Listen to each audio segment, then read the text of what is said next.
Radio operator, my driver, and my... General Joseph Dunford visited German troops in Kunduz in the northeast.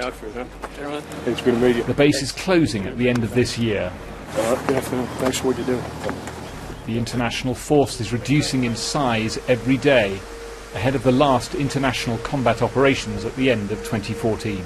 Here it's important because this road that you see down here is one of the ways... He said progress is not guaranteed as Afghan forces take the lead role in the last districts where they do not yet run the war for themselves. Later this month we'll transition to Afghan lead for security across the country, and it's their capabilities post-2014 that will ensure that the progress that we've made over the past decade is actually ensured.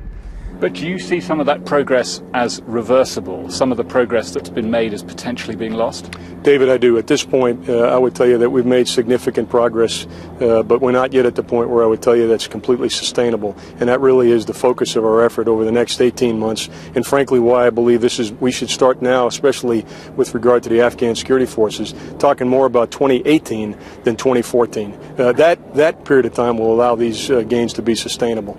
What about talks with the Taliban? Is it time for that now?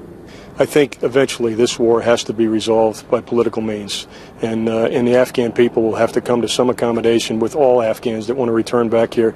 And if peace and stability is to be brought to Afghanistan, then I think some form of political reconciliation is critical. Getting an army out of Afghanistan is going to be harder than it was bringing it in 12 years ago, and the number of troops they leave behind is not yet certain. But they will only be training and advising. Afghan forces will be fighting a complex insurgency without this army.